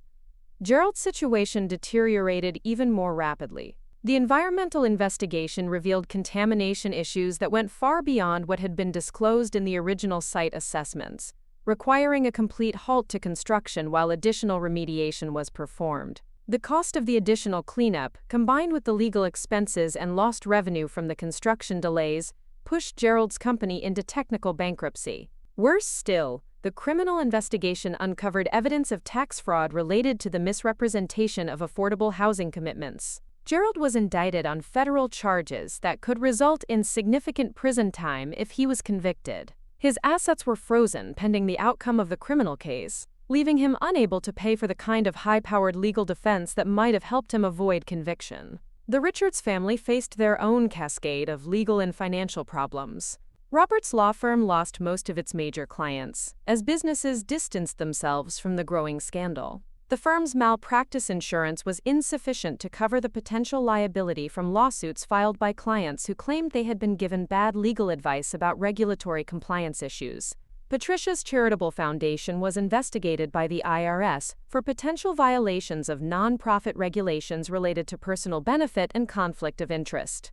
The foundation's assets were frozen while auditors reviewed years of financial records to determine whether charitable funds had been used to support the Richards family's personal lifestyle. Most symbolically, the house that had been the center of the family's social life was finally sold at a foreclosure auction for significantly less than what they owed on the various mortgages and liens that had accumulated against the property. The new owners planned to demolish the existing structure and build something completely different, erasing the last physical reminder of the Richards family's former prominence. But perhaps the most satisfying aspect of their collective downfall was watching how quickly their former friends and associates distanced themselves from the scandal. The social networks that had seemed so important to Stephanie disappeared overnight as people calculated that association with the Johnson-Richards family was more liability than asset. The charitable organizations where Patricia had held leadership positions quietly removed her from their boards and committees.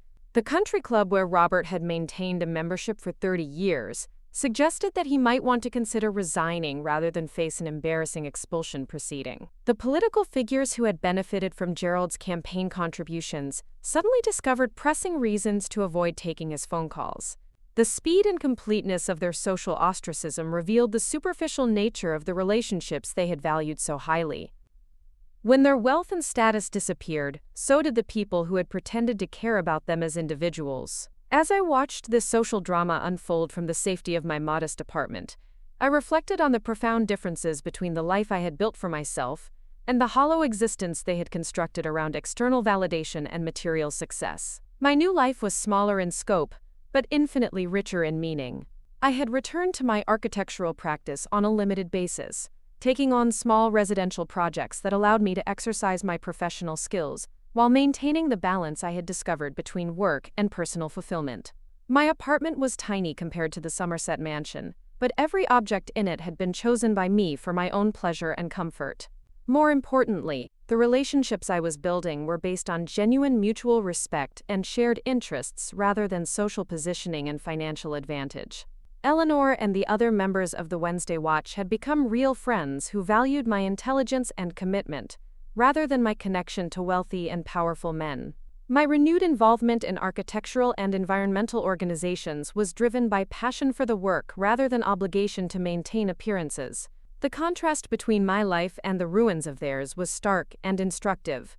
They had built their identities around things that could be taken away, while I had discovered strengths and interests that belonged to me regardless of my external circumstances. But the public exposure of their corruption and betrayal was not quite complete. There was still one final revelation that would ensure that the lessons of their downfall would be remembered long after the immediate scandal had faded from public attention. This final exposure would not come through media investigations or criminal proceedings, but through a more personal and devastating revelation that would strip away the last vestiges of dignity and respectability that any of them still maintained. The stage was set for the ultimate confrontation, the moment when they would finally understand the full extent of what they had lost, when they chose to betray the woman who had loved them unconditionally, and who had the intelligence and determination to architect their complete destruction. The letter arrived on a Tuesday morning in February, delivered by certified mail to my Capitol Hill apartment. The return address was from Stephanie's attorney, and the thick envelope suggested something more substantial than routine legal correspondence. I set it aside while I finished my morning coffee and reviewed the architectural drawings I was preparing for a client, taking my time because I had learned that urgent communications from that family were rarely as urgent as they pretended to be. When I finally opened the envelope, I found a formal request for a meeting, accompanied by what appeared to be a genuine apology and an offer of financial restitution for the misunderstandings that had occurred during my divorce from Gerald. The letter was carefully worded to avoid admitting any wrongdoing while suggesting that Stephanie was prepared to make amends for her role in the family conflicts. The proposed meeting would take place at a neutral location, a conference room at Stephanie's attorney's office downtown. She wanted to discuss moving forward in a way that benefits everyone involved, and mentioned that she had important information to share about Marcus and Gerald that might be of interest to me. I read the letter twice, analyzing it with the same attention to detail I brought to architectural blueprints. The subtext was clear. Stephanie was in desperate straits and was hoping to negotiate some kind of deal that would improve her situation. She was offering information about her husband and father-in-law in exchange for my help, though the letter was too carefully drafted to spell out exactly what kind of help she was seeking. The irony was rich. After months of working to destroy the family connections that had displaced me from my own home, I was now being courted by the woman who had orchestrated my exile. The balance of power had shifted so completely that Stephanie was reduced to begging for a meeting with the mother-in-law she had systematically excluded from her life. I called the attorney's office and scheduled the meeting for the following Thursday afternoon. I was curious to hear what Stephanie thought she could offer me, and I wanted to see firsthand how completely her circumstances had changed since her world had collapsed around her. The law office was in one of downtown Seattle's older buildings, the kind of place that suggested respectability without commanding the premium rents of the newer glass towers. Stephanie's attorney was a middle-aged woman who specialized in family law and divorce proceedings, not the kind of high-powered corporate counsel that the Richards family had once been able to afford. Stephanie was waiting in the conference room when I arrived, and the change in her appearance was startling.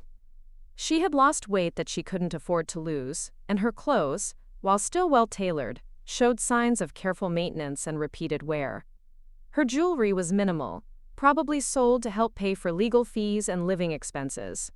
Most tellingly, her hair was cut in a simple style that suggested she was no longer maintaining the expensive salon appointments that had once been part of her routine. But the most dramatic change was in her demeanor. The confident, slightly predatory social presence that had defined her personality was gone, replaced by something that looked almost like humility. She stood when I entered the room and actually seemed nervous, as she waited for me to take a seat across from her. "Dorothy, thank you for coming," she said, her voice lacking the calculated warmth that had characterized our previous interactions. "I know this must seem strange, asking for this meeting after everything that's happened." I settled into my chair and waited for her to continue, maintaining the same polite but distant expression I had perfected during decades of social obligations. I was curious to hear her pitch, but I had no intention of making this conversation easy for her. Stephanie's attorney opened a folder and began explaining the purpose of the meeting. Her client was seeking to resolve the various conflicts that had arisen between our families in a way that would allow everyone to move forward constructively. There were legal issues that could be addressed through negotiation rather than continued litigation, and there were practical matters that required cooperation to resolve effectively. The attorney's carefully neutral language couldn't disguise what was really happening. Stephanie was in trouble, probably serious financial and legal trouble, and she was hoping that I could be persuaded to help her in exchange for information or cooperation that might benefit me. When the attorney finished her preliminary remarks, Stephanie took over the conversation. She began with what sounded like a rehearsed apology for her role in the family conflicts, acknowledging that she had made mistakes and expressing regret for the pain that her actions had caused. "I was young and ambitious," she said, her eyes focused on the conference table rather than on my face. "I thought I understood what was important in life, and I made choices based on those misunderstandings. I hurt you, and I hurt Marcus, and I'm sorry for that." The apology sounded genuine, though I suspected it was motivated more by desperation than by actual remorse. Stephanie had learned the hard way that the social and financial security she had pursued so aggressively was more fragile than she had imagined. Now that she had lost everything she had schemed to acquire, she was discovering the value of things she had previously dismissed. But the apology was just the opening movement of a more complex negotiation. After expressing her regret for past actions, Stephanie moved on to the real purpose of the meeting. She had information about Gerald and Marcus that she believed would be valuable to me, and she was prepared to share that information in exchange for my assistance with her current legal and financial difficulties. The information she offered was indeed damaging to both Gerald and Marcus. She had access to financial records that showed additional fraudulent activities that hadn't been uncovered by the criminal investigations. She had recordings of conversations where Gerald and Marcus had discussed strategies for hiding assets and avoiding prosecution. Most significantly, she had documentation showing that Marcus had been aware of Gerald's environmental violations from the beginning and had actively helped to conceal them from regulatory authorities. Marcus knew about the contamination issues before construction even started, Stephanie said, her voice taking on the harder edge that had been her natural tone before recent events had humbled her. He helped Gerald structure the permits to avoid the testing requirements that would have revealed the problems. I have emails and meeting notes that prove his involvement.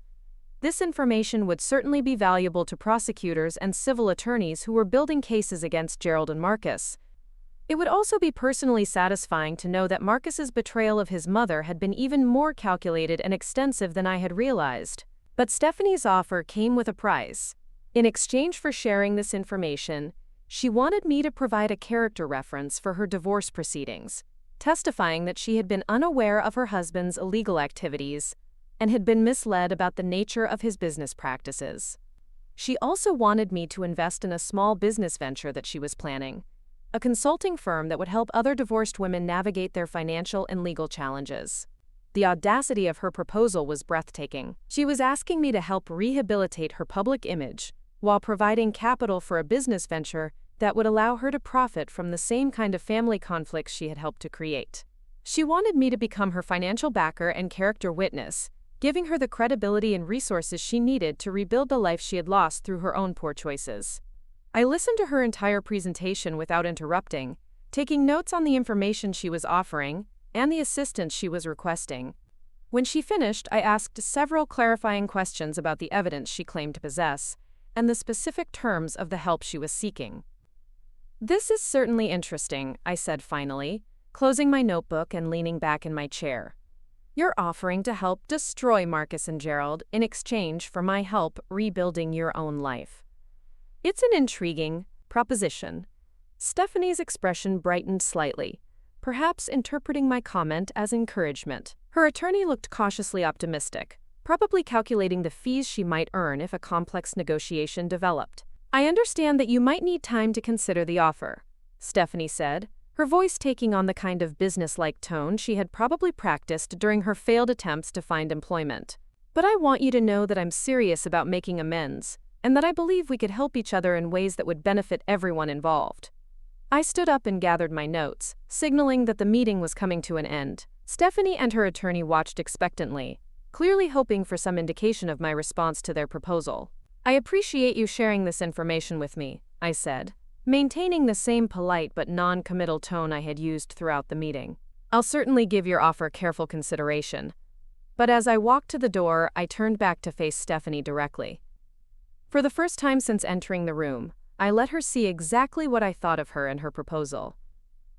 "There's just one thing I want to make sure you understand," I said, my voice carrying the kind of quiet authority that comes from having survived betrayal and emerged stronger.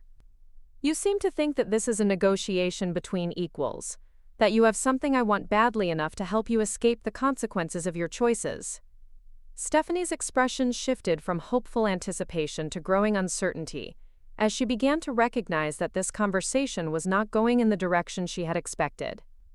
"The truth is, I don't need your information about Gerald and Marcus," I continued. "The criminal investigators and civil attorneys already have everything they need to destroy them completely. Your recordings and documents might add a few details to their cases, but they won't change the fundamental outcome." The color drained from Stephanie's face as she realized that her primary bargaining chip was worthless. "More importantly," I said, allowing a slight smile to cross my face, "I don't want to help you rebuild your life. You destroyed my family relationships for your own selfish purposes, and now you want me to help you avoid the consequences of those actions. You want me to provide the character reference and financial support that will let you start over as if nothing happened." Stephanie opened her mouth to speak, but I held up my hand to stop her. "I watched you systematically exclude me from my son's life because you thought your family's connections were more valuable than a mother's love. You convinced Marcus to choose your social advancement over his relationship with the woman who raised him. You moved your parents into my home while I was forced to live in a senior community because it was convenient for your family's temporary needs." My voice remained calm and controlled, but each word was chosen for maximum impact. "You made those choices when you thought you held all the power, when you believed that wealth and social position would protect you from consequences. Now that you've lost everything, you want the woman you betrayed to help you recover what your own actions destroyed." Stephanie was crying now, tears streaming down her face as she finally understood that there would be no rescue, no negotiated settlement that would restore her to her former position. "I'm not going to help you," I said simply. I'm not going to provide character references or invest in your business ventures, or give you any assistance whatsoever in rebuilding the life you've lost. You're going to face the consequences of your choices alone, just like you forced me to do. I paused at the door for one final observation. The difference is that when I was forced to start over, I had spent my life building real skills and genuine relationships that could sustain me through difficult times. You built your identity around things that could be taken away, and now you're discovering what that means. I left the law office, without waiting for a response, walking out into the February afternoon with a sense of completion that I hadn't expected to feel. The meeting had provided exactly the closure I needed, the opportunity to look Stephanie in the eye and make it clear that I would not be providing the assistance she desperately needed to recover from her fall. Over the following months, I watched the final chapters of their respective downfalls unfold with the detached interest of someone reading about distant events in a newspaper.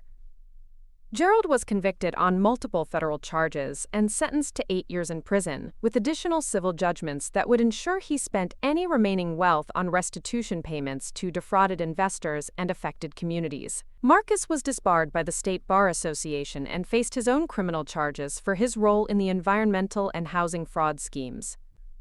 Without his law license and with a criminal record, he was reduced to working retail jobs that barely covered his basic living expenses.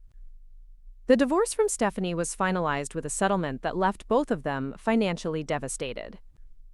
Robert Richards lost his law license and was forced to declare personal bankruptcy when civil judgments exceeded his ability to pay. Patricia's charitable foundation was dissolved after investigations revealed years of financial improprieties, and she was banned from serving on the board of any nonprofit organization in Washington state. Stephanie's attempts to rebuild her life were consistently thwarted by the reputation she had earned during the family's rise and fall. Potential employers were reluctant to hire someone who had been so publicly associated with fraud and corruption, and her former social networks remained closed to her. The consulting business she had hoped to start never materialized, partly because she lacked the capital to launch it, and partly because she couldn't establish the credibility necessary to attract clients. The last I heard, she was working as a sales associate at a department store in Bellevue, living in a small apartment she shared with a roommate, struggling to pay her bills on a salary that wouldn't have covered her former monthly clothing allowance. Meanwhile, my own life had settled into a rhythm that brought me more satisfaction than I had experienced in decades. My architectural practice was growing steadily, with clients who appreciated both my technical expertise and my commitment to sustainable, affordable design. I had been elected to the board of 2 environmental organizations and was frequently consulted by city planning committees about development projects. My relationship with Marcus remained severed, and I felt no desire to repair it. He had made his choice when he decided that his wife's family offered him more value than his own mother, and the consequences of that choice were his to bear. I had offered him unconditional love and support for 30 years, and he had traded that for temporary social and financial advantage. There was no relationship left to salvage. Eleanor and I had become close friends, sharing morning coffee and evening walks, while discussing everything from city politics to architectural history. The Wednesday Watch Group had evolved into a broader network of civic-minded citizens who monitored local government and advocated for responsible development practices. I found genuine fulfillment in work that contributed to community welfare, rather than personal advancement. Most importantly, I had rediscovered parts of myself that had been buried under decades of playing the role of the perfect wife and mother. My apartment was filled with my own artwork, architectural sketches and watercolor paintings that I created for the pure joy of creative expression. My bookshelves held volumes on subjects I was passionate about, rather than coffee table books chosen to impress visitors. I had also developed friendships with other women who had rebuilt their lives after divorce or widowhood. Women who understood the challenge of creating new identities after losing the roles that had previously defined them. We supported each other through the difficulties of starting over while celebrating the freedoms that came with self-determination. On quiet evenings in my apartment, I would sometimes sit at my drafting table and work on architectural designs for imaginary projects, buildings that existed only in my imagination, but represented the kind of innovative, sustainable development that cities actually needed. These exercises kept my skills sharp while allowing me to explore creative possibilities without the constraints of client budgets or regulatory limitations. The view from my apartment never failed to inspire me. The Space Needle stood like a monument to human ambition and creativity, reminding me that the most enduring achievements were built on solid foundations and designed to last. The city spread out below me was constantly changing, old buildings being replaced by new ones, neighborhoods evolving to meet the needs of different generations. I had learned that destruction and creation were often part of the same process, that sometimes things needed to be torn down completely before something better could be built in their place. The family relationships that had defined my life for 3 decades had been demolished as thoroughly as any building, but the space they had occupied was now available for new relationships and new purposes that served my interests rather than other people's expectations. The woman who had been systematically excluded from her own home and her own family had discovered that she was capable of building something entirely new from the materials of her own intelligence, determination, and creativity. The woman who had been dismissed as a decorative accessory in other people's lives had proven that she was the architect of her own destiny. The story that had begun with betrayal and displacement had ended with justice and renewal. The people who had thought they could discard me like outdated furniture had learned that they had seriously underestimated the woman they were dealing with. They had lost everything they had schemed to acquire, while I had gained everything I had never known I wanted. As spring returned to Seattle and the cherry trees bloomed along the streets of Capitol Hill, I felt a profound sense of gratitude for the journey that had brought me to this place. The pain of betrayal had been real and deep, but it had also been the catalyst for discoveries about my own strength and capabilities that I might never have made otherwise. I was 55 years old, divorced, and living alone in a 1-bedroom apartment. By the standards I had once used to measure success, my life might have seemed diminished. But by the standards I had learned to value, my life had never been richer or more authentic. The future stretched ahead of me like a blank blueprint, ready for whatever I chose to design and build next. Up next, you've got 2 more standout stories right on your screen. If this one hit the mark, you won't want to pass these up. Just click and check them out.